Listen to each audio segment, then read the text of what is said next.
شارك المخرج محمد سامي متابعيه عبر صفحته الرسمية، تحدث فيها عن تحضيرات زوجته النجمة مي عمر لفيلم الغربان بطريقة طريفة. قال محمد سامي في الفيديو: دلوقتي أنا بقيت خايف جدا لأن كل يوم بشوف حاجة غريبة جدا في البيت، بشوف المنظر ده. دلوقتي انا في حاجة، انا بقيت خايف جدا لاني انا كل يوم بشوف حاجة غريبة جدا في البيت. بشوف المنظر ده. انا بقيت خايف من مي جدا، ومش فاهم هي بتتمرن عشان فيلم الغربان. كل يوم جايبة الروس دول بتتمرن وماسكة سيوف، حتى اتيتيودها بقى غريب جدا، بقت مخيفة. بص المنظر، بص المنظر بقت عاملة ازاي. ايه ده، ايه ده؟ طب اتعامل معاها ازاي، اتعامل معاها ازاي؟ ايه ده، مخيفة جدا.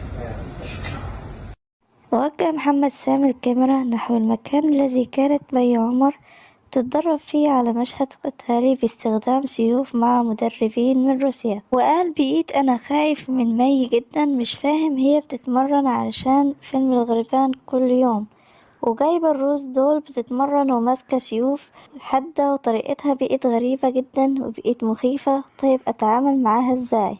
بعد أيام كشفت مي عمر عن تعاونها مع زوجها المخرج محمد سامي في مسلسلها الموسم رمضان 2025 وبيحمل اسم إيش إيش.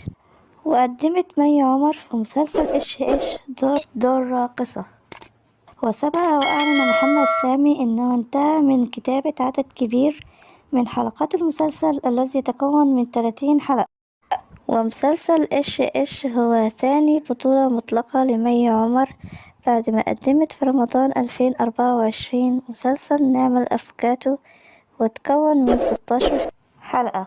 كانت مي عمر شوقت الجمهور لدورها في فيلم الغربان أمام النجم عمرو سعد، وقالت في أحداث الفيلم: عصر قديم وإنتاج ضخم جدا وصورة مختلفة، حاجة ما شفناهاش قبل كده في الوطن العربي كله، من إخراج أستاذ ياسين حسن وبطولة عمرو سعد. أنا مبسوطة وطالعة بشخصية مختلفة وشكل مختلف، هو حاجة لما تتفرجوا عليها هتتخضوا.